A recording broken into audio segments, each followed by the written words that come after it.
I'll start it. You know, you heard it. Okay, you go ahead and start. Sorry. Cheers. Well, I'm Eleanor Janega. And I'm James Janega. Some relation. Some relation. Okay, let's But see. you can understand why some people might not think that, given the way we both just pronounced our last name. But the fun fact about that is it's actually correct both ways, but for nebulous reasons involving immigration. Yeah, I mean, you're originally not from the Czech Republic or from Slovakia, where that name simply means Johnson. You're, in fact, from Tacoma, Washington. You're goddamn right, yeah. And you've lived here in London for how long? 17 years now. 17 years. You came here for study, Yeah. and you stayed there. I'm from Chicago. I'm from the north side of Chicago. I live in Chicago now. And we've pronounced our name Janega for quite a long time. Yeah. And so I, growing up, always said the name Janega. But it was such an incredible struggle even to get people to just say Janega.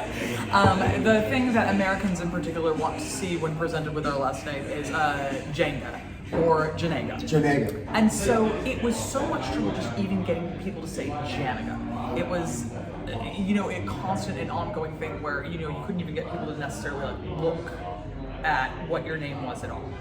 And then when I moved to Europe, I kind of saw that this is an opportunity to actually get the name kind of back to quote-unquote original pronunciation. Because I was like, well, there's no family connection here. I mean, I was until this week, the only YAN-uh-guh living in the United Kingdom, quite literally. And people were unfamiliar with it anyway, but because I was in Europe, people were familiar with the fact that there are soft J's in names, especially if they are kind of Eastern European or Central European extraction. So saying YAN-uh-guh was as good as anything. So basically, if someone came at me with Janega, I'd say YAN-uh-guh. And they're fine with that. Absolutely. It's somehow that's weird in the United States. Interestingly, I'm going to tell a couple of apocryphal stories. Yep. I'm going to lead off with this one. When my mother married my father, she called him John Janega the entire time, and apocryphally, and she is now, bless her, gone. Apocryphally, the next morning after the wedding, my dad said to her, by the way, it's pronounced Janega. Janega. Lured her in. My wife, the lovely and talented Sarah Brady Janega, changed her name after a year. She's a school teacher. After a year, because why would you want to teach kids midway to say Janega after when you're Brady, right? That's much easier. Yeah. And that was a whole stitch. And she was the one that came up with rhymes with Canada, Which is so good. Love it. Which is I love so it. good. I mean, she said that to me the other month, and I was like, my God, things might have gone really been it. So it's like this whole question, though. I mean, here we are. We're talking about this name. What's in a name, and what does that tell in terms of the family story about who you are, where you come from, why you're here, and what's going on? I think it's fascinating that for that reason, that we pronounce our names differently for our reasons. Why did you come to England? Well, because this is the thing, is for me, this is all interlinked, because I came to England initially for my master's, and then with a view to getting my PhD. I kind of always knew I was going to do 1-2. And by the time that I moved here, I'd already lived in the Czech Republic for quite some time, at which point everyone was saying YAN-uh-guh. What was weird there is that I wasn't YAN-uh-guh. Because like in a Czech or Slovak context, you would slap. More proper. Yeah, exactly. Yeah. And indeed, my parents looked into it for a while for us. They're like, oh, could we slap Ova on the girl's name so it would be cute? And you can't do it in America. Really? Like, you're not allowed to. So like, I had a cousin from my other side of the family also marry a Slovak guy, and so when she adopted his last name, she wanted to be Bartkova instead of Bartko, and they were like, no. You cannot do this. So there's literally it would something. blow our American minds. Yeah, like there Why are. would you get a speeding ticket? Where would we send your mail? Exactly. And it's like, and this is the thing, it's like there's concrete structures in place Right. in the American system to say you're not doing any of that foreign shit here, right? Like we are like ratcheting down the Eastern Europeanness, and you can also understand why, because it just doesn't make sense within the English-speaking context. All this is to say, by the time I moved here, I knew that I wanted to be working on medieval history, and more particularly, I knew that I was going to specialize in Czech medieval history. So for me, it was kind of a part of like planting a flag in the sand and saying, this is my name, this is who I am, these are the things that I'm connected to. And indeed, especially where I got my PhD from, which is the School of Slavonic and Eastern European Studies at UCL, it was much easier. You would have trouble not getting people to say Janega. Right. If I wanted to say, oh, I'm sorry, it's Janega, they would be like, nope. Not here. Not here.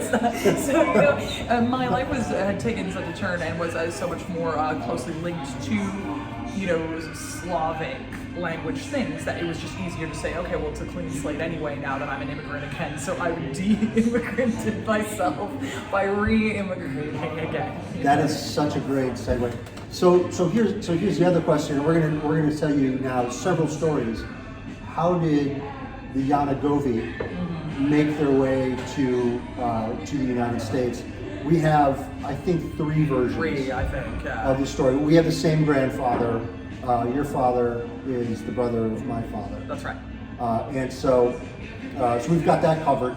That part, at least, we're sure. We know that. So it really gets a little cloak and dagger, like some immigrant stories do. It was a period of time in the early 20th century where Eastern Europe was in flux between the end of the Austro-Hungarian Empire and the beginning of the nation states that would become the countries that we now know as modern Europe, and the beginning of World War I. And here is the first, our great-grandfather, YAN-uh-guh, perhaps. Maybe. Also, YAN-uh-guh or Janega might be neither one of our names, and probably isn't. So this is where this story goes. So, which story are you most familiar with? The story you start us off with me. The story that I'm most familiar with is that great-granddad lived somewhere around about Trenton, probably, and he was married to Marie, and something in World War I was going on. So the story I heard is that he was somewhat involved in the military, and he got sent specifically on some mission that looked like there would be no coming back. Suicide. Like a complete suicide mission, and indeed that perhaps the people on the other side of that suicide mission were friends of his. So he was kind of being sent into the lion's den with the understanding that, well, he knows these guys, so maybe? Yeah. But there was just absolutely no way for him to come back out of it alive. And he was like, am I really going to die for the Austro-Hungarian Empire? No. The twist that I heard in that story was that they said, our uncles will tell versions of the stories, and Jan, nobody expects you to survive this, so you don't have to come back, right? Which is sort of this open door to you can leave. In some way, he was part of some government that was transitioning out. Right? Yeah. So basically, the understanding here is that the wind was blowing one way or another. Suicide mission, he wasn't going to make it back alive, and so if he wasn't going to make it back alive, you may as well go. Yeah. And then he went to America as a result, where he was like, I'm going to go so far that it's going to be a completely different continent altogether. And on they came, on a boat, the whole family of them, Marie and the kids, and they got on the boat and they arrived at Ellis Island, and then what happens?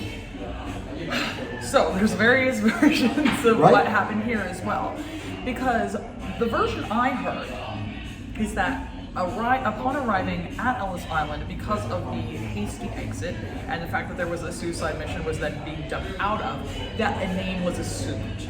So the version I've heard, but I've heard various versions of the last name as well, but the version that I've heard is that initially our last name was Poshko, which means Easter, and that he got to Ellis Island and they're like, yeah, what's your name? And he was like, I am a John Johnson, I'm Yan-uh-guh, and it was just kind of a nice, neat name. Now, I came to understand later when I became much more involved in the kind of Central European diaspora here and in Central Europe that even in particular, there's another layer on top of that, which is because by virtue of being YAN-uh-guh, like the fact that there is a G in our name and the fact that we have a 3-syllable last name, it indicates not even Slovakness, but Silesianness. Right, which is that strip between Poland, Hungary, and Slovakia. Like right.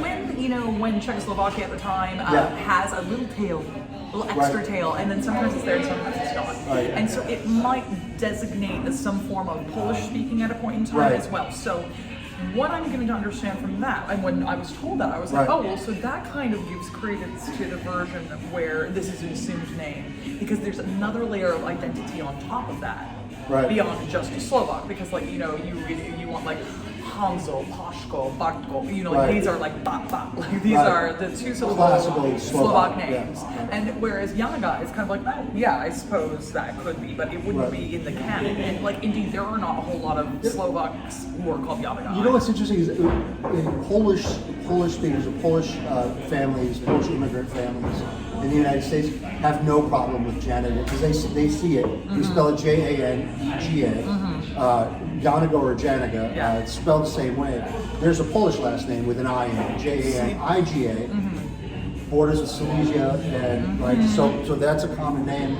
And they go, oh, Janega. But then because there's an E in it, they know you're not Polish. And then they nail it. They're like, Slovakian are you? And they nail it every time. Yeah, and so for me, that was just kind of like, well, maybe we're just fudging a little bit. But then on the other hand, there's these other versions, about how the name came to be. Yeah. Because there is also the story that is just like, hello. I'll tell you. Can I tell it? Yeah, go for it. I'll tell the boring story. Yeah, all right. I'm gonna jump on the boring grenade. So this is the one. This is the one that my father. I think my father told me this story. So much more prosaic. Although this story has 3 parts. An unknown choose-your-own-adventure beginning, Ellis Island, new name, reason for new name, unknowable, different story ending, right? So in this boring version of the story, YAN-uh-guh is something like a tax collector for the government. I like to think that, like us, he's affable and intelligent, right? Makes friends easily. And the fellas come up to him and they say, Jan, everybody likes you. Stuff's about to change. You've got 24 hours. And I like to think that he went home to Marie and said, well, right? And they packed everyone up and they went. That's sort of the version that I was told, and it sort of makes sense knowing basically everybody in our family, right? It just feels real, in that sense. But they get to Ellis Island, and then here was the second version. He came to Ellis Island, and they bumped up against a quota of too many panchkos. Right, and so what's your last name? It's it's Baklav, and this is Baklava, and they're like, it's not a real name, and they're like, nope, there's too many of those here. What's your name? And he's like, YAN-uh-guh? They're like, we'll spell that with a J. Is that okay? They're like, yeah, that's good. And so here we are now we're the janitors. Here, so that's the boring version of the story. But it's interesting too because it does kind of denote something that certainly was going on. We know at the time in terms of immigration stories, where it was sort of like there are quotas, for people who are coming from different places, and certainly, especially quotas for people who are seen as like not, like there's unlimited French and Germans. You can just plow them through as many as you like. That's fine. Cool. But the minute that you are speaking something Slavic, there is 100% going to be a limitation on that because we are certainly obviously white now, but like one way that I've seen in academic circles being talked about Slavic people is contingent whiteness. Contingent whiteness. Those are words? Yes. Okay, I'll tell you a story. I used to work at the Chicago Tribune where the Greek American columnist John Cass was a columnist.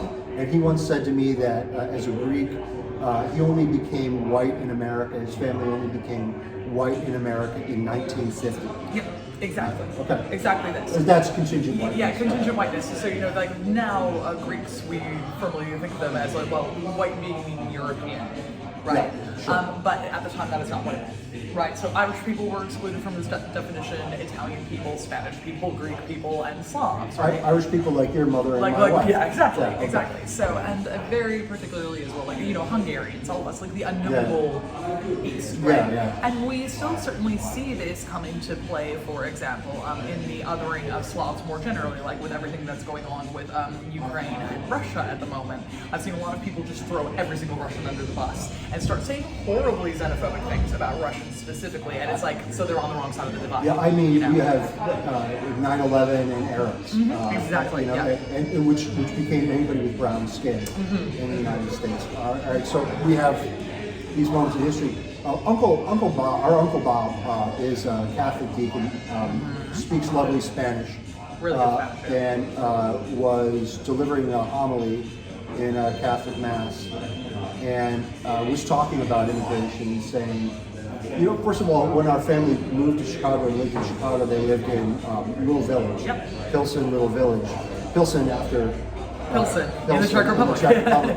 Now the Little Village, heavily Mexican population, and you know, at the time that the Slovaks and the Czechs were there, nobody wanted anything to do with them.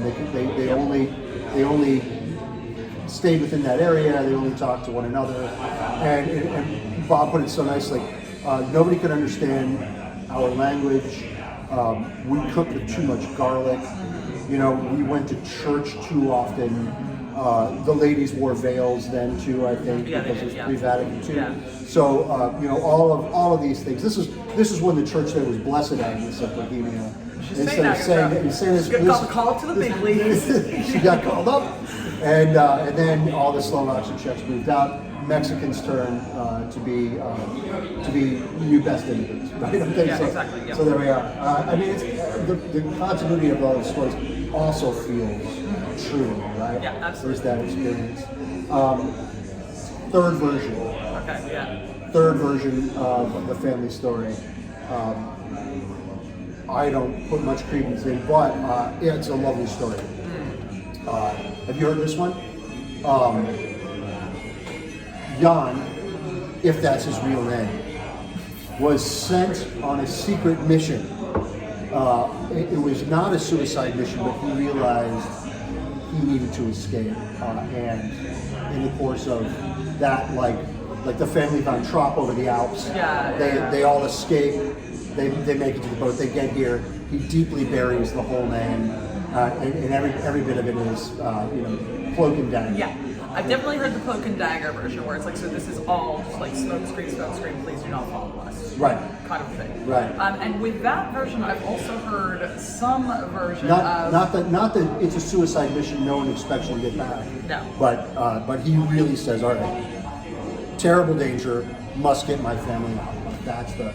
I've also heard a derivation of this that includes terrible danger, I must get my family out, everything is going south in the Austro-Hungarian Empire, I am going to help myself to like some revenue of some description, like from the army. He came with a lockbox full of cash. And that there was like some scooping of a lockbox. Yeah. That's a version I've heard. Oh, that's good. So which I quite like. This is great. We're like just hanging ornaments on the Christmas tree. Exactly. This is so good. And the thing about it is all of these can exist sort of simultaneously, because the point is we genuinely don't know. And because of the name change, and one of the things that I think all of these stories have in common is all of them agree this is not our last name. Yeah. Anymore.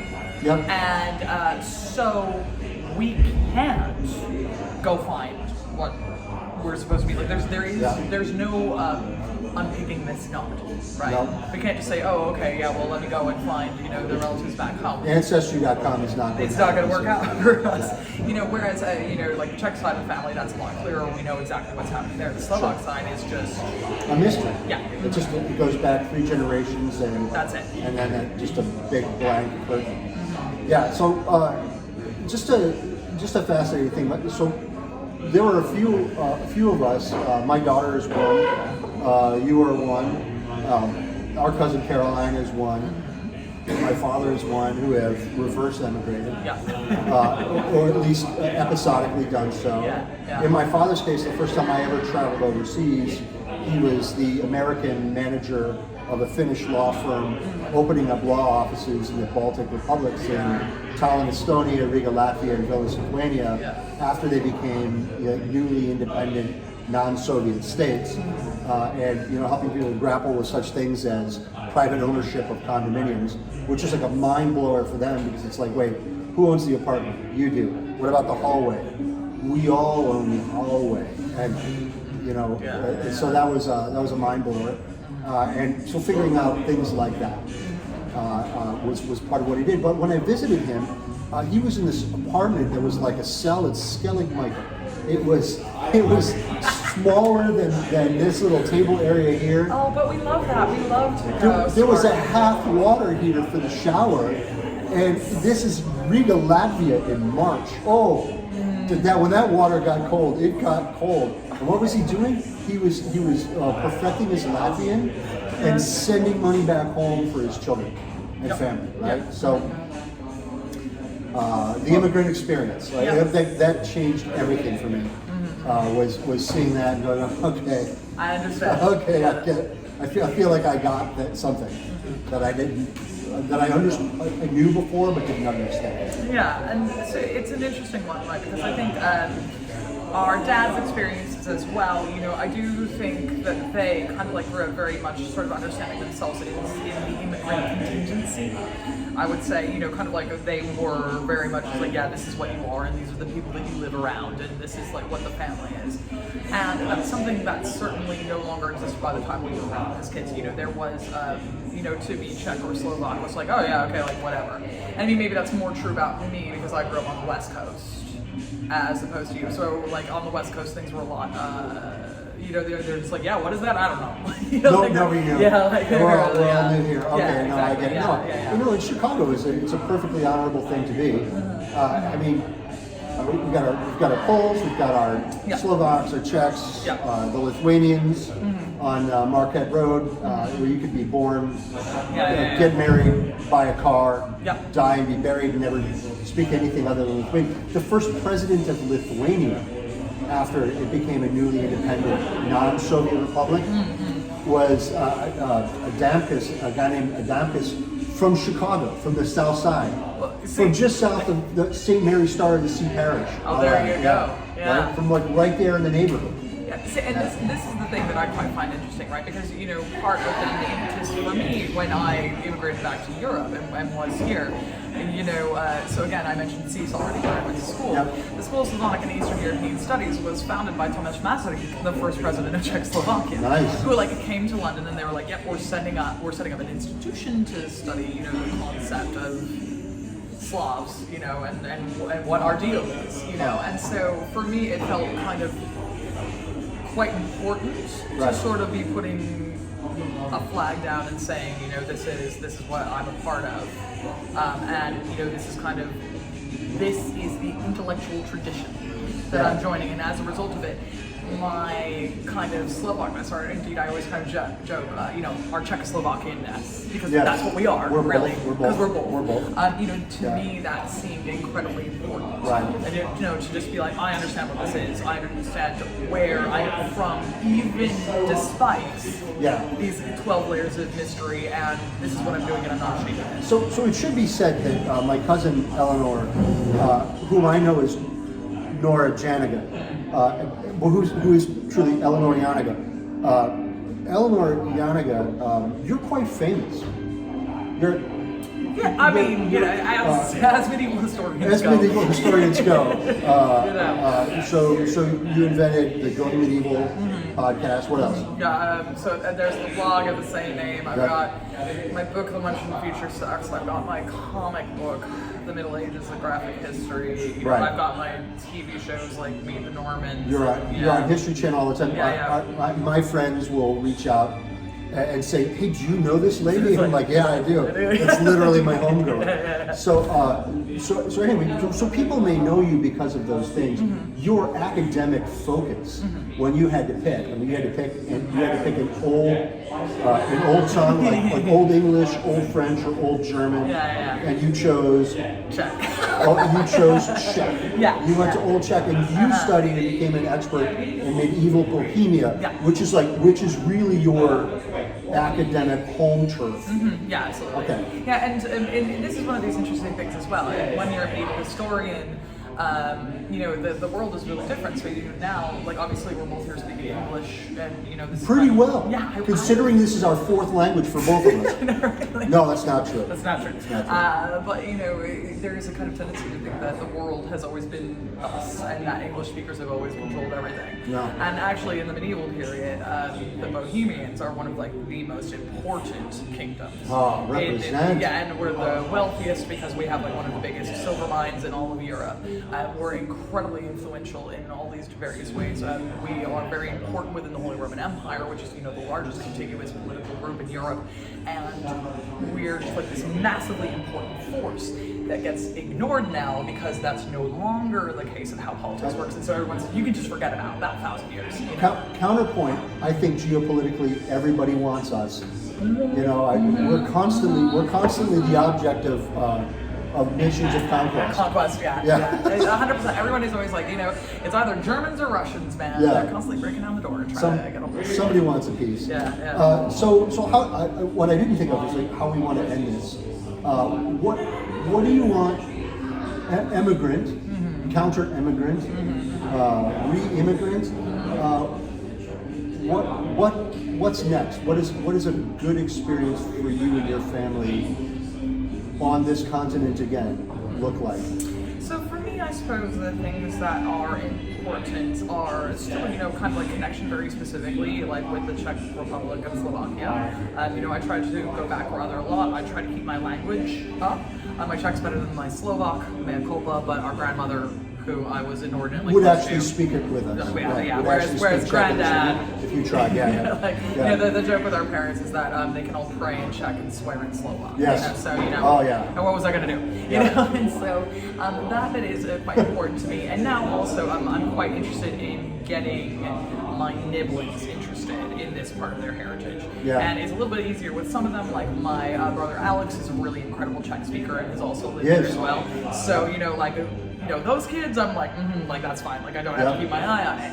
My sister's kids, because my sister doesn't speak, they are one more degree kind of away from that, and it can be a little bit difficult. And so now I'm just constantly taking them there and being like, all of this can be yours. kind of like this is a legacy to which you have access. Like it's very like a red pill, blue pill thing. Yeah. Whereas like, would you like to decide that this is something that is for you, right? And to a certain extent, that is kind of the immigrant experience. It's like, is this something that you wish to do? Do you want to be more connected with this particular way of thinking about yourself and thinking about the world, or not? You can pick it up or put it down, especially when you're white, right? Like obviously we're not racinated in the same way that immigrants from, for example, the global south are, right? So that's something that we can either pick up or put down.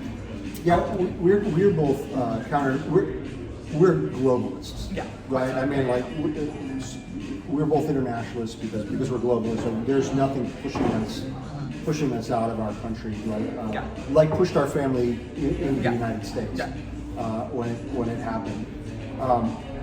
So let's just like hold on that positive outlook for the world. Let's look for a world where there is more openness and welcoming and opportunity. Yeah, and that transcends borders. Yeah, absolutely. I think that the story of our family is one of great success in the face of a really terrible circumstances, whether or not we understand exactly what happened there. And I think that other people, when they are in really dire circumstances, or even if they're just interested, even if they just want to pick up and try out something new, I think there should be a world which allows people to do this.